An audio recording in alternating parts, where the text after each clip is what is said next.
Bismillahirrahmanirrahim. Bismillahirrahmanirrahim. Assalamualaikum warahmatullahi wabarakatuh. Alhamdulillahi rabbil alamin wal 'aqibatu lil muttaqin wa la 'udwana illa 'alal zalimin. Asyhadu an la ilaha illallah wahdahu la syarika lah wa asyhadu anna Muhammadan 'abduhu wa rasuluh. Allahumma shalli wa sallim ala habibina wa syafi'ina wa qudwatina wa uswatina sayyidina wa maulana Muhammad wa ala alihi wa sahbihi ajma'in. Qala rabbi shrah li sadri wa yassir li amri wahlul 'uqdatam min lisani yafqahu qawli. Allahumma la sahla illa ma ja'altahu sahla wa anta taj'alu sa'ba wa hadana idza syi'ta sahla. Allahumma aftah alaina futuhal 'arifin warzuqna fahman nabiyyin bijai khatamil anbiya'i wal mursalin wa ala alihi wa sahbihi ajma'in. Subhanaka la ilma lana illa ma 'allamtana innaka antal alimul hakim. Rabbi yassir wa la tu'assir ya karim. Ma ba'd. A'udzu billahi minasyaitonir rajim. Bismillahirrahmanirrahim. Ya ayyuhalladzina amanu taqullaha haqqa tuqatih wa la tamutunna illa wa antum muslimun. Sadaqallahu azim. Yang dihormati lagi dikasihi Tuan Imam, Tuan Bilal, pengurusi dan AJK Surau Kampung Jaya, khususnya JPKK Surau Kampung Jaya, para alim ulama, para asatizah, ibu-ibu, ayah-ayah, abang, adik-adik yang dikasihi dan dirahmati oleh Allah Subhanahu wa taala sekalian. Alhamdulillah, kita bersyukur kehadrat Allah Subhanahu wa taala kerana dengan izinnya sekali lagi pada malam ini kita dijemput oleh Allah untuk menjadi tetamunya. Dan alhamdulillah kita juga bersyukur kerana Allah taala masih lagi mengekalkan iman dan Islam, kerana dengan dua nikmat ini akan menjadi penyebab seseorang itu akan dimasukkan oleh Allah Subhanahu wa taala ke dalam syurga Allah Subhanahu wa taala ataupun ke neraka Allah Subhanahu wa taala, nauzubillah, jika terbatalnya dua nikmat tersebut. Muslimin-muslimat dirahmati Allah sekalian, insya-Allah pada malam ini kita ingin menyambung, kita ingin berkongsi tentang beberapa nasihat dan wasiat ataupun ungkapan-ungkapan mutiara-mutiara ilmu ataupun mutiara-mutiara kata yang ditinggalkan oleh seorang sahabat Nabi sallallahu alaihi wasallam yang juga merupakan sepupu kepada Nabi sallallahu alaihi wasallam, yang juga merupakan menantu kesayangan Nabi sallallahu alaihi wasallam. Dan beliau juga adalah salah seorang khalifah Islam yang keempat dan termasuk di kalangan 10 yang disebut sebagai al-mubasysyirin bil jannah, 10 orang yang dijamin syurga oleh Allah Subhanahu wa taala, yang disebut oleh Nabi sallallahu alaihi wasallam. Beliau tidak lain dan tidak bukan iaitulah Sayyidina Ali, Sayyidina Ali karramallahu wajhah aw radhiyallahu anhu. Baik, jadi tuan-tuan sekalian, Sayyidina Ali merupakan menantu kepada Nabi sallallahu alaihi wasallam. Itulah suami kepada Sayyidatina Fatimah Az-Zahra radhiyallahu anha, yang mana kalau kita lihat Sayyidina Ali ini seorang yang sangat bijak, seorang yang berani, yang bijak, mempunyai kepimpinan yang sangat hebat, mempunyai ilmu yang sangat banyak, dan banyak rahsia ataupun ilmu-ilmu yang dihafal oleh Sayyidina Ali karamallahu wajhah ini. Muslimin muslimat yang dirahmati Allah sekalian, Di antara ungkapan Sayyidina Ali karamallahu wajhah, dia menyatakan bahawa aku sudah pernah merasakan semua kepahitan dalam hidup, dan yang paling pahit ialah aku berharap kepada manusia. Kata Ali, dia ni pernah merasakan semua dah kepahitan, sama ada penderitaan yang ujian dari sudut ekonominya, dari sudut cemuhang daripada manusia, dan yang paling pahit ialah bila mana berharap kepada manusia. Kalau kita lihat sejarah kehidupan Sayyidina Ali ni, Allah Ta'ala menguji Sayyidina Ali dengan kehidupan yang sangat sederhana lah. Bahkan pernah rumah Sayyidina Ali ni tidak berasap beberapa hari. Satu kisah di mana bila nak masuknya hari raya Aidil Fitri, bagaimana pada malam Aidil Fitri tersebut, Sayyidina Ali dengan Sayyidatina Fatimah dan juga Hasan serta Husain menghantar gandum dan juga kurma ke rumah fakir miskin untuk dinikmati oleh fakir miskin untuk menyambut hari raya puasa, menyambut hari raya Aidil Fitri. Dihantar ke rumah demi rumah fakir miskin yang ada di kota Madinah. Dan keesokan harinya, setelah pulang daripada sembahyang raya, mereka menjamah makanan gandum yang basi. Dan perkara ini diketahui oleh sahabat. Ketika mana seorang sahabat ni mari nak ziarah Sayyidina Ali dengan Fatimah, tiba-tiba dia tercium bau gandum yang basi yang sedang dimakan oleh keluarga ini.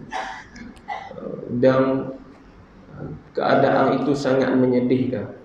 Lalu dia terus ke rumah Nabi SAW untuk memberitahu kepada Nabi bagaimana keadaan Fatimah dan juga keluarganya ini makan dengan gandum yang basi. Bila sampai di rumah Nabi, beritahu, ya Rasulullah, keluargamu. Ya Rasulullah, keluargamu. Nabi kata, apa yang berlaku kepada keluarga aku?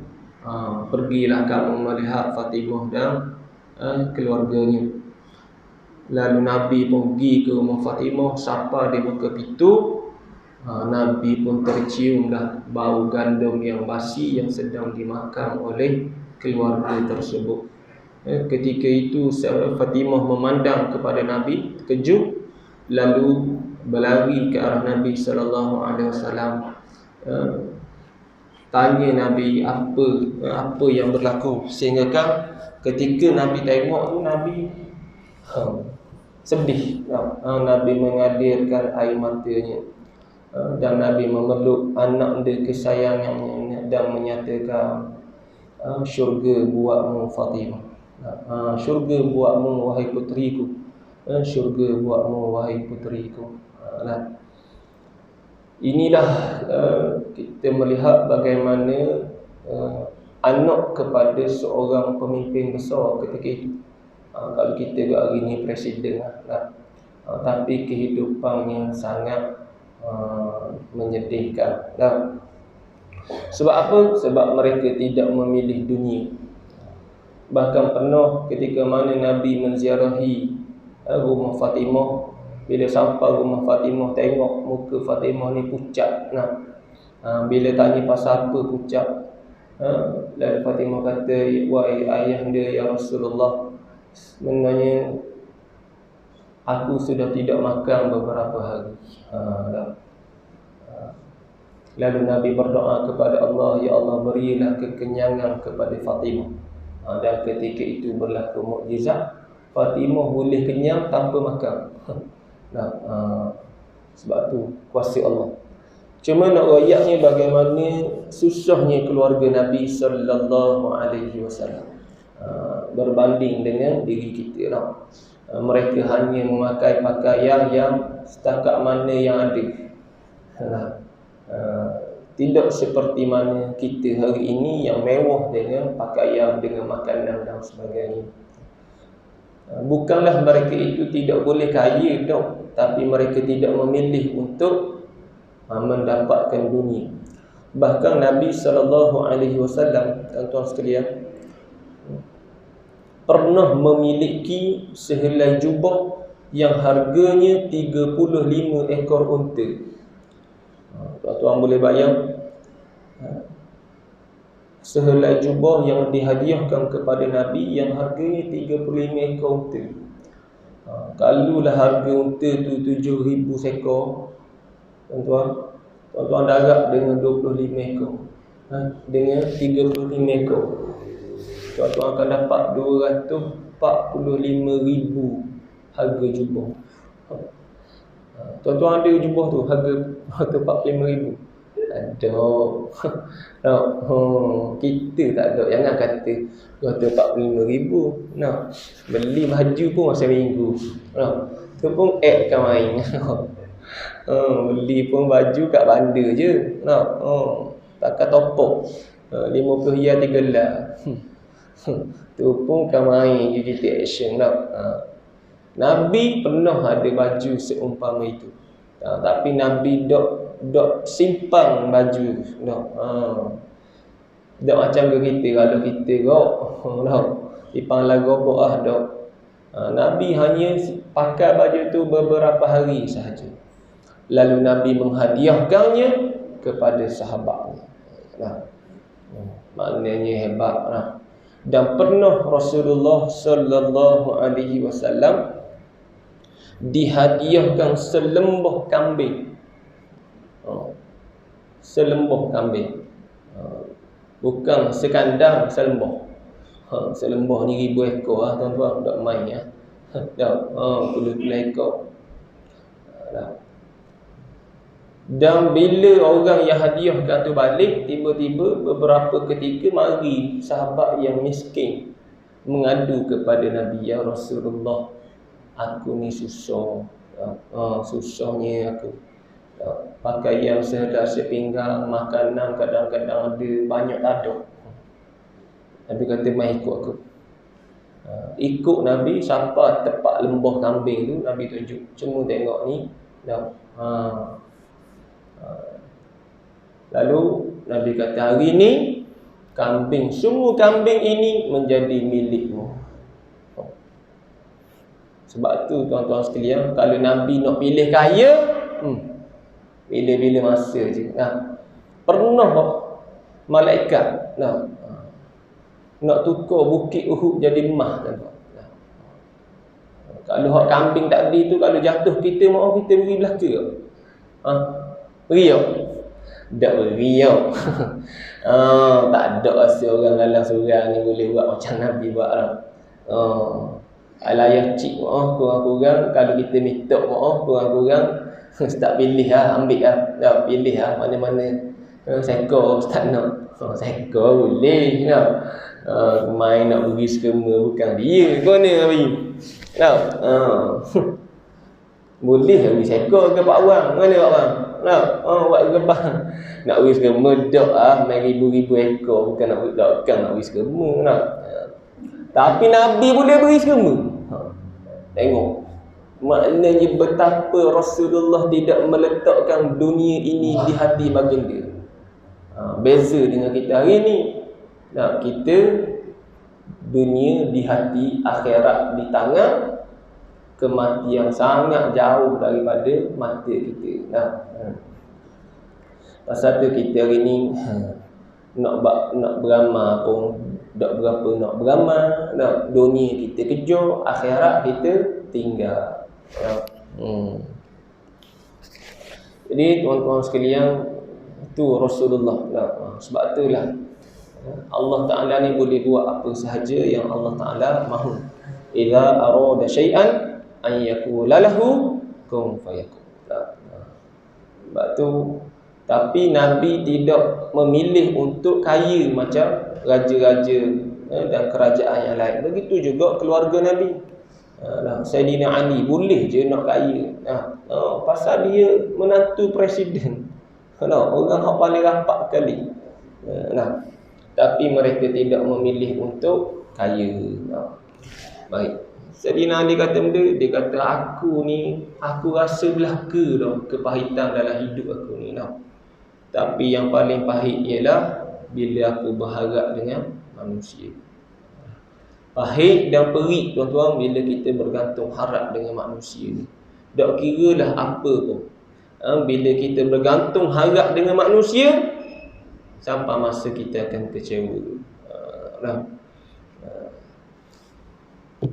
Manusia ni biasanya bila kita senang, ramailah orang yang akan bersama dengan kita.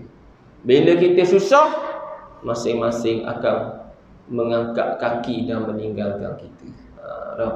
Nak cari orang yang betul-betul hebat, yang betul-betul bersahabat ni, di saat senang dan susah ni dalam sejuta ada seorang. Sebab tu satu ungkapan sampai Sayyidina Umar kalau tak silap. Orang puji dia kata, "Hei Umar, ramanya sahabatmu." Ramanya orang yang bersama denganmu ni. Semua orang suka kamu, sayang kamu, wahai Umar.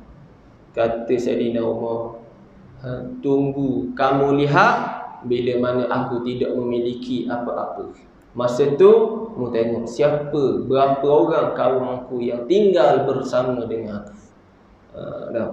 Sebab tu tuan-tuan, Sayyidina Ali nak royak, jangan kita letak kebergantungan kita kepada manusia ni. Sebab kita akan kecewa dah.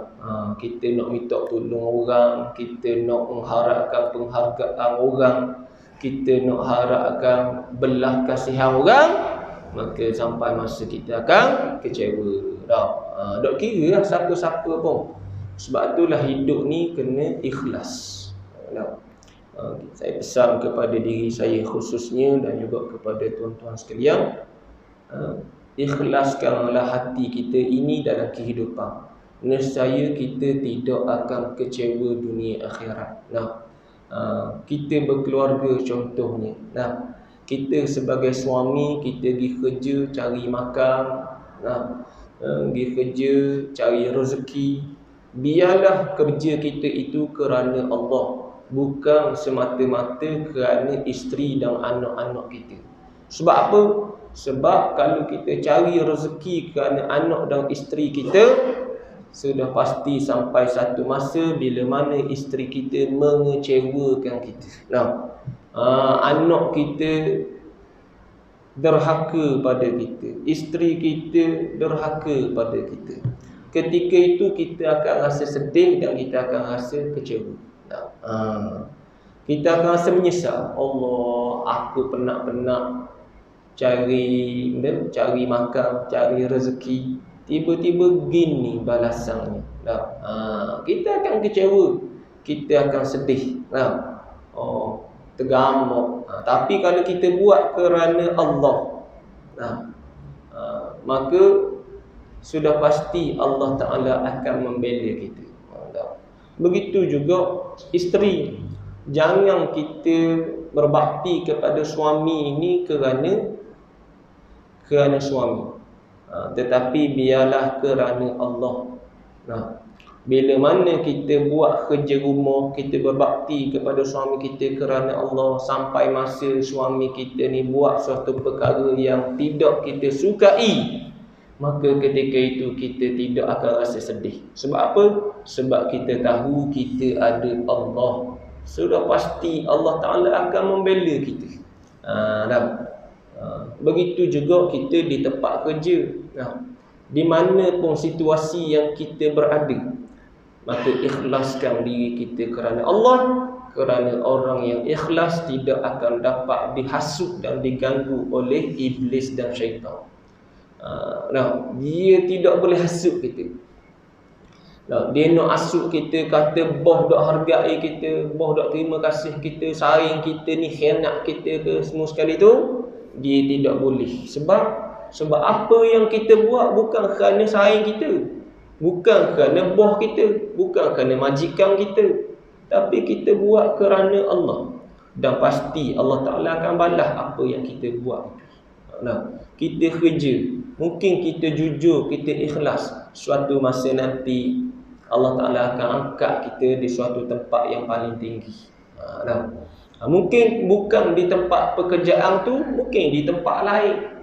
Mungkin Allah Ta'ala akan tunjuk jalan yang lain untuk Allah Ta'ala angkat kita. Sebab tu tuan-tuan sekalian, Nabi sebut apa? Izasta'anta fasta'in billah. Bila mana kamu nak minta tolong, maka minta tolong dengan Allah. Kita baca hari-hari suratul Fatihah 5 kali sehari sekurang-kurangnya dalam sembahyang. 5 waktu kita baca setiap hari. Berapa belah kali, berapa belah rakaat? 4 rakaat isyak, 2 rakaat subuh, 4 rakaat zuhur, 4 rakaat asar. Berapa dah situ? 3 rakaat maghrib. Berapa semua sekali? 17. 17 kali sehari dah kita minta dengan Allah. Iyyaka na'budu wa iyyaka nasta'in. Kepadamulah kami sembah dan kepadamulah kami mohon pertolongan. Tapi sampai masa kita pergi cari manusia juga untuk kita minta tolong.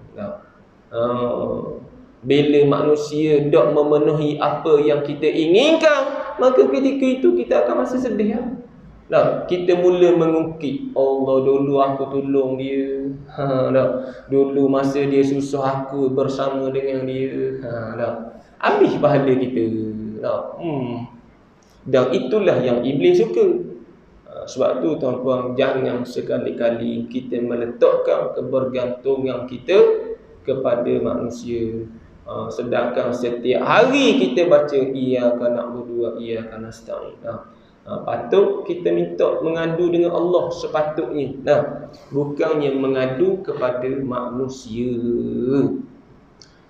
Baik.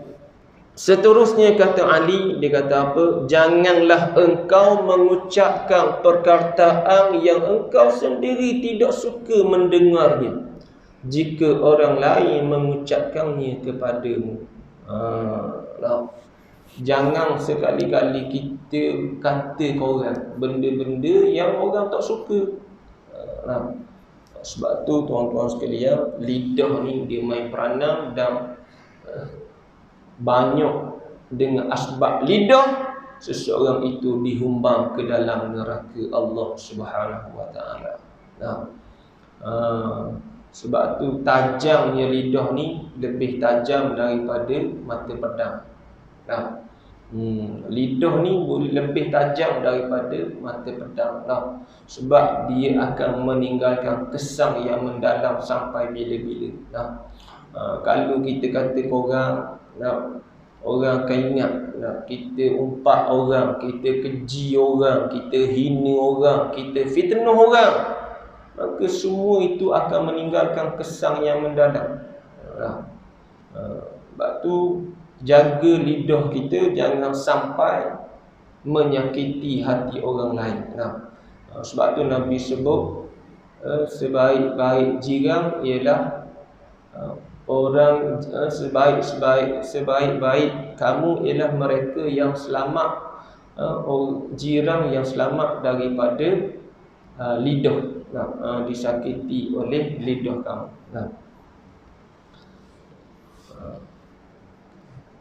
Mereka yang selamat daripada disakiti oleh lidah dan juga anggota badan kita ni. Sebab tu tuan-tuan sekalian, kena jaga lidah. Jangan dengan asbab lidah habis pahala kita diberi kepada orang yang kita zalim sewaktu di dunia. Di akhirat nanti kita akan dihimpunkan oleh Allah, dan setelah mana dibentangkan amalan kita, bila mana nama kita dipanggil, maka kita akan bangun dan kita akan diperlihatkan tentang amalan kita. Dan di situ kata Nabi, ada manusia yang melihat amalannya setinggi gunung Tihamah, tetapi akhirnya hilang seperti debu-debu yang berterbangan. Kenapa? Kerana semua orang akan menuntut daripadanya dengan apa yang telah dia lakukan kepada manusia itu secara zalim sewaktu mereka hidup di dunia dahulu. Saing kita royak bangun, ya Allah, dulu dia pernah fitnah aku. Ya Allah, dulu dia pernah umpat aku. Dia pernah keji aku. Dia pernah kata aku. Dia pernah hina aku. Habis tuan-tuan. Pahala hak kita mari dengar kuliah malam ni licin. Dengan ngatuk matanya kita duk anak kuliah ni faham juga nak ke pahala. Mana Nabi? Nak. Tiba-tiba habis pahala korang. Dak gok cerita baik kita balik tidur rumah. Pada pahala kita korang. Sebab tu tuan-tuan sekalian, jagalah lidah. Lidah ni tajam. Kalau kita tak suka, jangan kita kata korang. Ni kita kata korang, orang kata kita marah. Sebab tu jangan kata korang. Baik. Jangan gunakan ketajaman kata-katamu pada ibumu yang mengajarimu cara berbicara. Ni pesan Sayyidina Ali. Jangan sekali-kali kita membuatkan lidah kita ini menyebabkan ibu kita ni terasa hati.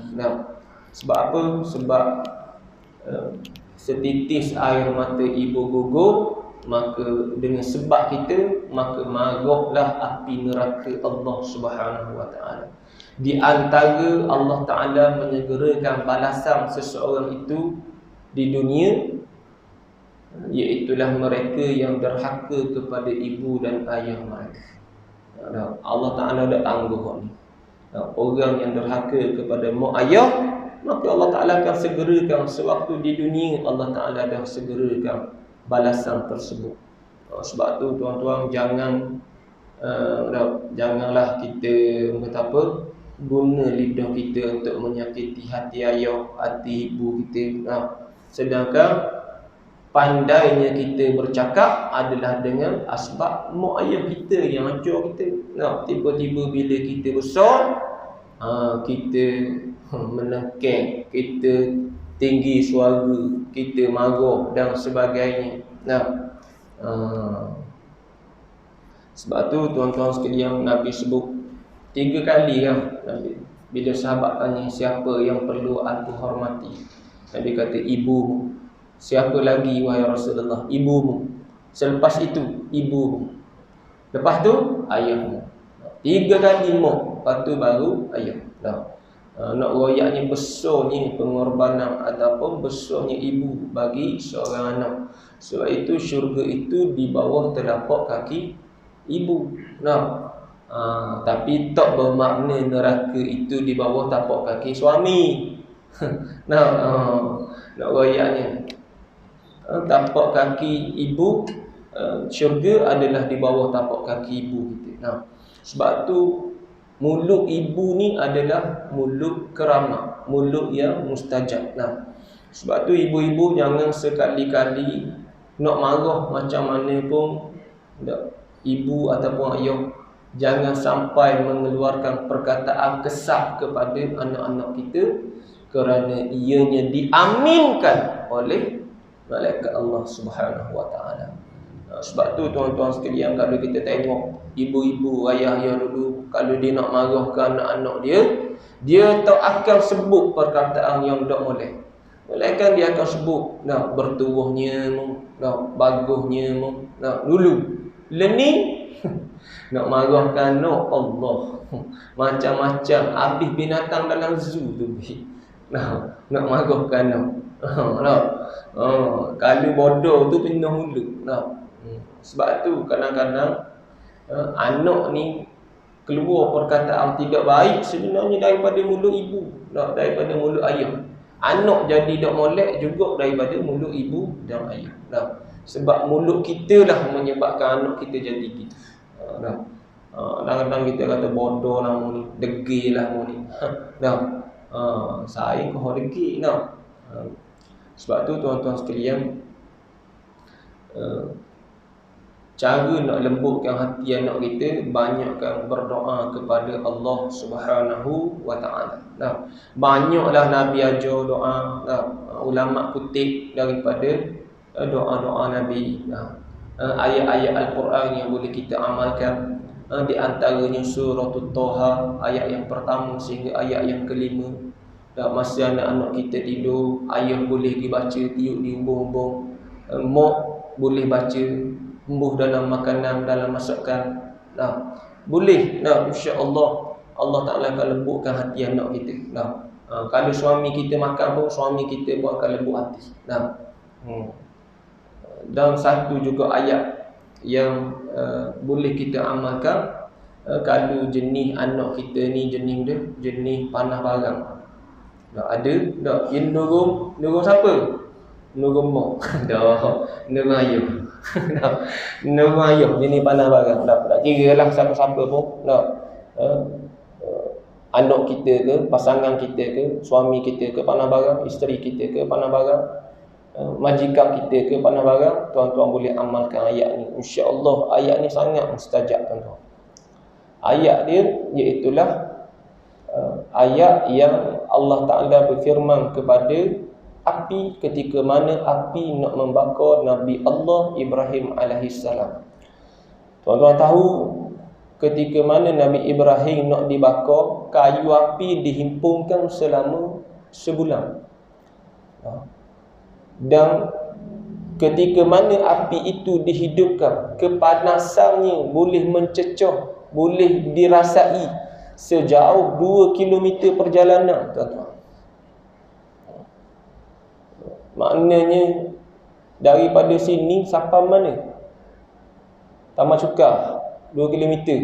Ada hau. Maknanya terbakar di Taman Cukar tu, kita duduk sini ni berasa panas. Tak tahu besar ni api. Dan Nabi Ibrahim dibakar dalam api tersebut selama 40 sehingga 50 hari. Disebut dalam kitab tafsir. Ketika mana Namrud melemparkan Nabi Ibrahim ke dalam api, ketika itu Allah Ta'ala memerintahkan api, Qulna ya naru kuni bardan wa salaman ala Ibrahim. Kami berfirman, wahai api, sejuklah olehmu dan selamatlah kamu ke atas Nabi Ibrahim alaihissalam. Tuan-tuan boleh amal ayat ni. Ibu-ibu masak tiup dalam makanan boleh. Kalau tok lelaki jenis dok diselih sikit ngamuk selalu, lambat buat hari sikit, tanya kedai tutup lalu. Ataupun anak yang panah barang ke. Kalau suami boleh juga, malam ni balik tolong buat air ke bini kita sekali. Yang nak minum air dia ni. Ya abang buat sekali air. Di dapur kaca. Masa nak beri tu baca, Qulna ya naru kuni bardan wa salaman ala Ibrahim. Tiuplah air. Tuan-tuan akan tengok perubahan. InsyaAllah. Yakin insyaAllah. Ayat ni sangat mujarab, tuan-tuan. Kalau suami, tuan-tuan, isteri akan tengok, dia akan lain, dia akan jadi lain. Dia dok nak marah sangat. Maknanya kalau dia nak marah pun dok lama. Jadi amal ayat ni insya-Allah. Boleh ingat belaka? Surah Anbiya ayat 69.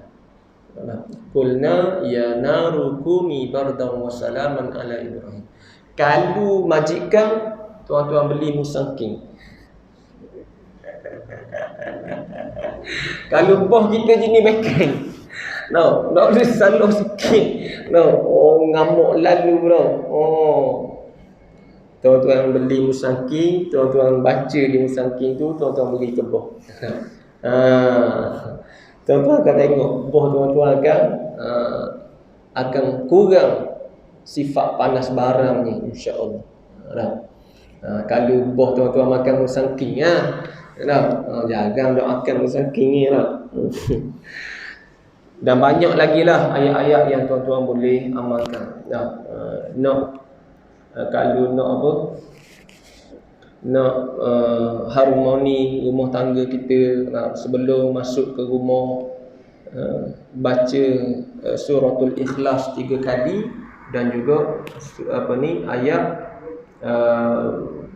ayat 1000 dinar tu. Wa man yattaqillaha yaj'al lahu makhraja wa yarzuqhu min haitsu la yahtasib wa man yatawakkal 'ala Allahi fa huwa hasbuh innallaha balighu amri qad ja'ala Allahu likulli syai'in qadra. Baca ayat ni sebelum masuk rumah, baca ayat ni, insya-Allah Allah Taala akan harmonikan rumah tangga kita. Dan kalau nak wujudkan kasih sayang antara suami isteri, masa tidur tu baca inna a'tainakal kautsar. Ikut sebelah kali ke 7 kali ke, tuan-tuan tiup di ubur-ubur suami ataupun isteri, insya-Allah akan timbul perasaan kasih sayang yang erat di antara suami isteri, insya-Allah. Boleh pakai amal lepas ni. Baik.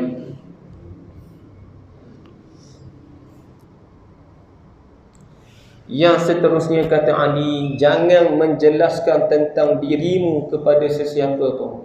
Jangan cerita pasalmu ni pada sesiapa pun. Sama ada benda tu molek ataupun tak molek. Pasal apa? Kerana yang menyukaimu tidak membutuhkan itu. Dan yang membencimu tidak mempercayai itu. Mu jangan ceritalah pasalmu ni pada orang. Boleh sesuatu ke. Kalau orang suka kita dok cerita pun orang suka kan.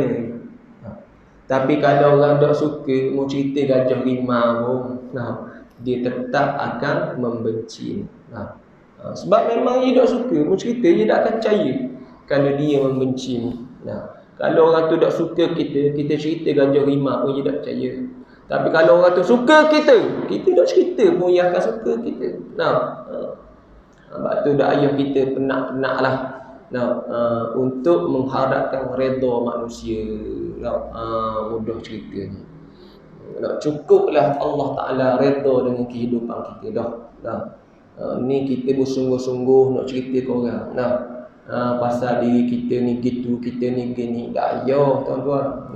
Tak perlu pun. Buat penat ni. Sebab apa? Sebab tadi kalau orang kecil kita tidak percaya kita cerita gajah rimau pun. Tapi kalau orang suka kita dah cerita pun orang, dia tetap akan suka pada kita. Baik. Jadi tuan-tuan sekalian, berapa syak? 40. Baik. Sebab itulah baiklah kita hidup ni, biarlah kita semata-mata nak mengharapkan redha daripada Allah. Cukup Allah Ta'ala tahu dah lah. Kenapa kita buat, kenapa kita, apa yang berlaku pada diri kita. Baik. Seterusnya kata Ali,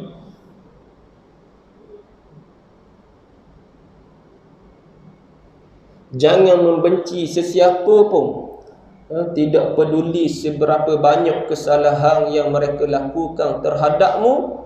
Hiduplah dengan rendah diri, tidak peduli seberapa banyak kekayaanmu. Berfikirlah positif, tidak peduli seberapa keras kehidupan yang kamu jalani. Berikanlah banyak meskipun menerima sedikit.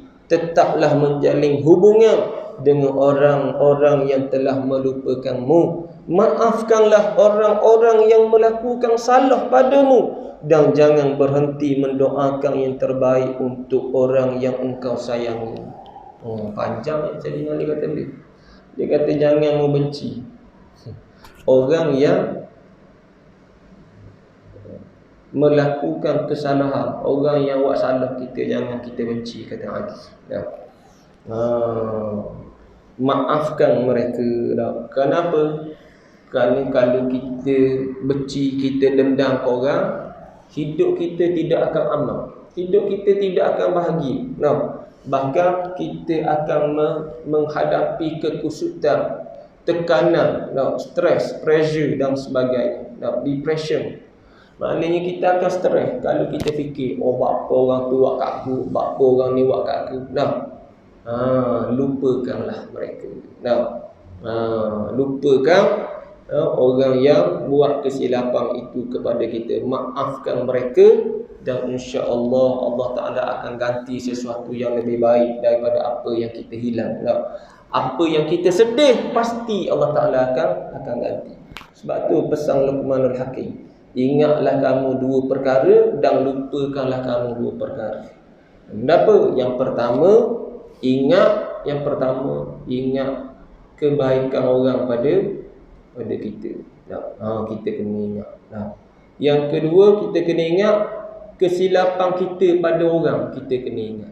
Kesalahan kita pada orang, kita kena ingat. Ni, dua perkara yang perlu kita ingat. Baik orang pada kita kena ingat, dan buruk kita pada orang, kita kena ingat. Yang kedua dua perkara yang perlu kita lupa, kata Luqman, iaitulah kebaikan kita pada orang, kita kena lupa. Jangan ungkit-ungkit. Dan juga kesalahan orang pada kita kena lupa. Buruk orang pada kita lupa. Barulah hidup kita ni akan bahagia dunia dan akhirat. Sebab tu tuan-tuan sekalian, saya ni ahli pesan, maafkanlah kesilapan orang lain terhadapmu. Berikanlah banyak pada orang, walaupun kita terima sikit. Tetaplah menghubungkan silaturahim, walaupun orang tu dah ingat dah kita. Dan banyaklah berdoa kepada orang yang kita sayangi. Ni pesan Sayyidina Ali. Kalau kita boleh buat hak ni je pun, insya-Allah dah hidup kita akan aman, bahagia, tenang, dak serabut, dak stres. Ni kita dak fikir nak balas dendam ke orang, aku dak kira, aku dak redha, aku dak halal. Jadi kita akan dihantui dengan kesalahan-kesalahan orang lain pada kita. Tapi kalau kita boleh maafkan, hilang, tak payah mikir dah. Teruskan kehidupan, move on ni bagi. Kena move on. Jalan ke depan. Insya-Allah pasti Allah Ta'ala akan berikan yang terbaik dalam hidup kita. Kita kan ada Allah. Kenapa kok kita nak takut? Orang buat gini, orang buat gitu, orang fitnah kita, orang zalim kita, orang hina kita, orang tipu kita. Kita ada Allah, tuan-tuan. Hidup ni tidak berakhir di dunia sahaja. Di sana akan ada lagi kehidupan di negeri akhirat. Balasan Allah itu lebih hebat daripada apa yang kita nak balas. Doakan yang terbaik, biar Allah Ta'ala beri petunjuk. Yang pastinya, biar Allah Ta'ala beri petunjuk kepada kita untuk menyelesaikan apa sahaja masalah yang kita hadapi. Itu hak paling penting. Daripada kita duk mikir, duk serabut.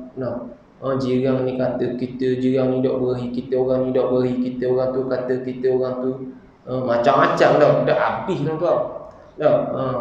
Dan hidup kita pun akan jadi stres bila kita memikirkan tentang orang lain.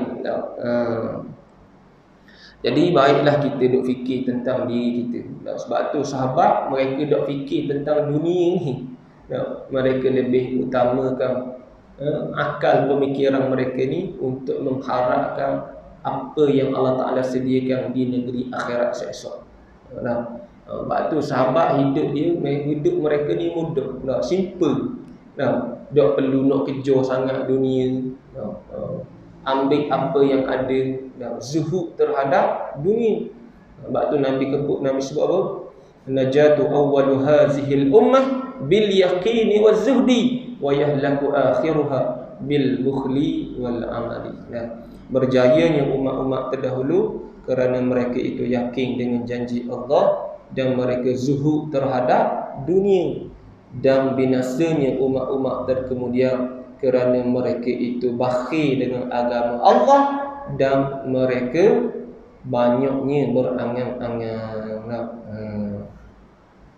Jadi tuan-tuan sekalian, marilah kita muhasabah diri kita, sejauh mana kehidupan kita hari ini. Kita boleh maafkan orang, kita tidak lagi bergantung kepada makhluk, kita tidak lagi berharap kepada makhluk, kita tak guna anggota badan kita untuk menyakiti orang lain. Kalau kita boleh buat ni, insya-Allah bahagialah hidup kita, insya-Allah. Jadi saya kira cukuplah sekadar tu untuk malam ini. Mudah-mudahan apa yang saya sampaikan ini dapat sama-sama kita amalkan, insya-Allah. Tidak berakhir di sini sahaja, tetapi kita terap dalam kehidupan harian kita, insya-Allah. Saya mohon kemaafan jika ada kesilapan dan sebagainya. Apa yang baik daripada Allah yang lemah itu adalah kekurangan yang saya baik ini, hakikatnya daripada Allah Subhanahu wa taala juga. Aku qouli hadza wa astaghfirullahal azim li wa lakum. Assalamualaikum warahmatullahi wabarakatuh.